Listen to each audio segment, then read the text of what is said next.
السلام علیکم کلاس، آج ہم جمع و تدوین قرآن کا سیکنڈ پارٹ کریں گے۔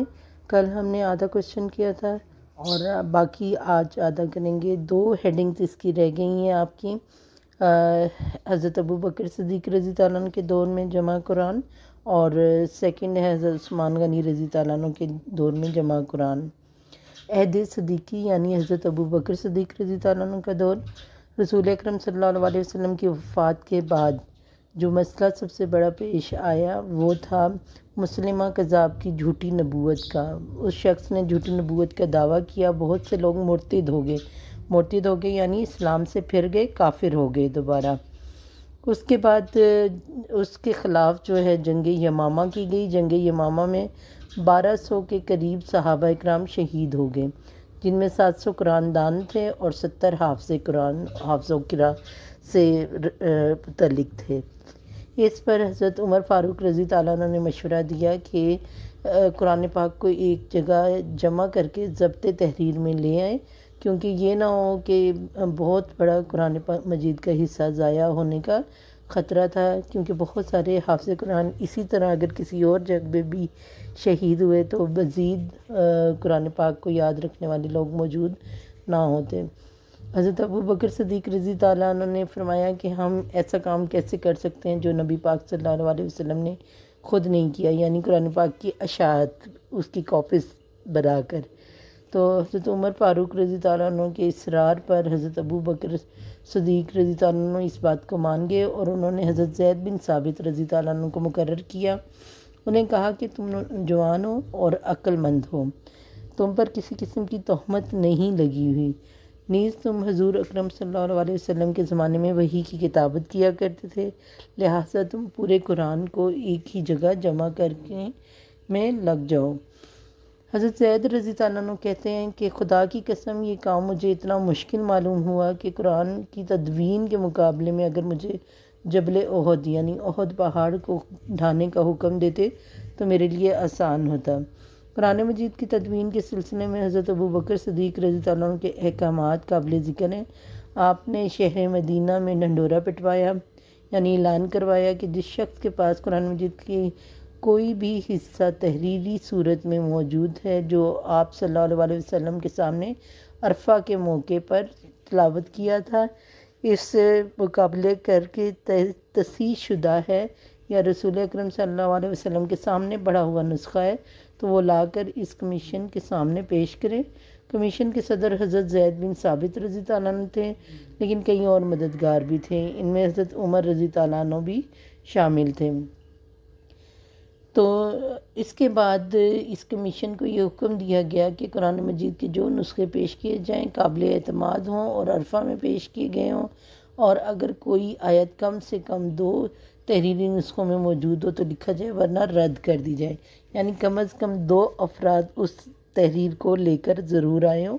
اور اس کے گواہ ہوں کہ انہوں نے آپ صلی اللہ علیہ وسلم کے سامنے پڑھ کر سنائی تھی، ٹھیک ہے۔ حضرت ابو بکر صدیق رضی اللہ عنہ کے عہد میں اس طرح قرآن مجید کی تدوین ہوئی، اور ایک معتمد کاتب وحی حضرت زید بن ثابت رضی اللہ عنہ کی نگرانی میں یہ مکمل ہوئی۔ آپ صلی اللہ علیہ وسلم کے وصال کے وقت، وفات کے وقت کم از کم 20 سے 25 حافظ قرآن موجود تھے، ان میں کچھ انصار تھے، کچھ مہاجرین تھے، ایک خاتون تھی حضرت ورقہ رضی اللہ عنہ۔ حضرت زید رضی اللہ عنہ نے بڑے اہتمام سے قرآنی صحیفہ کو مرتب کیا، اور پھر یہ صحیفہ حضرت ابو بکر صدیق رضی اللہ عنہ کے پاس رہا، ان کے بعد حضرت عمر فاروق رضی اللہ عنہ کے پاس، اور پھر ان کے انتقال کے بعد ان کی بیٹی ام المومنین حضرت حفصہ رضی اللہ عنہ جو آپ صلی اللہ علیہ وسلم کی ازواج مطہرات میں سے تھی، ان کے پاس رہا، ٹھیک ہے۔ اس کے بعد ہم دیکھیں گے تھرڈ دور، وہ ہے عہد عثمانی۔ حضرت عثمان رضی اللہ عنہ کو جامع القرآن کہا جاتا ہے۔ اس کا مطلب یہ نہیں کہ انہوں نے قرآن جمع کیا، بلکہ انہوں نے جو تلفظ میں اختلاف تھا اس کو ختم کیا، اس کو بچانے کے لیے انہوں نے قرآن مجید میں تلفظ نافذ کیا، ٹھیک ہے، اور کہا کہ رسول اکرم صلی اللہ علیہ وسلم نے گرچہ یہ اجازت دی تھی کہ مختلف قبائل کے لوگ اپنے مختلف انداز میں پڑھ سکتے ہیں، تو اب اس کی ضرورت باقی نہیں رہی، کیونکہ مکہ معظمہ کے حجازی عربی اب ساری دنیا اسلام میں نافذ اور رائج ہو چکی ہے۔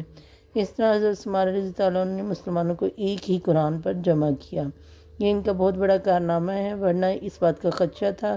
کہ عربی قبائل اور اجمی نو مسلموں کی طرف سے اختلاف ظہور ہوتا اور ہر ایک اپنے اپنے تلفظ پر اصرار کرتا۔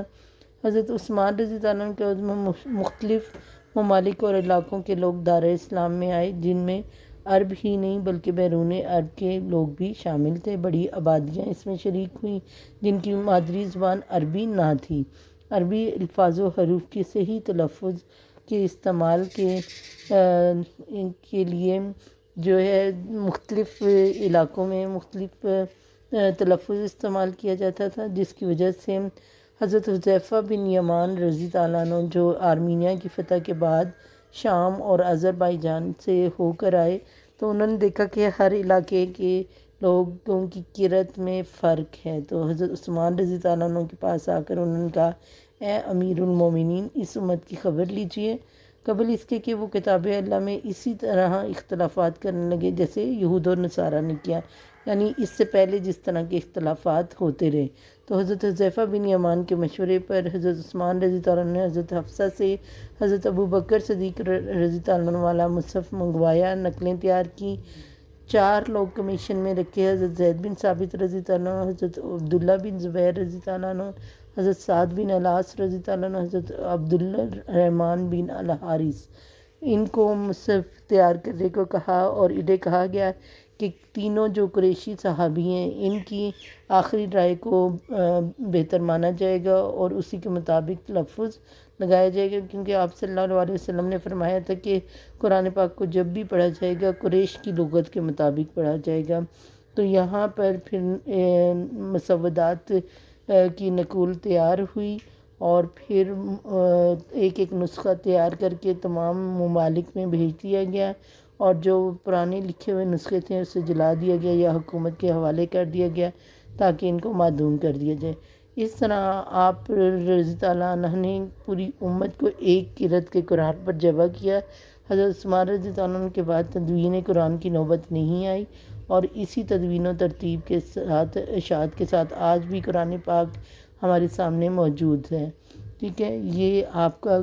کوسچن نمبر 2 کمپلیٹ ہو گیا۔ Thank you.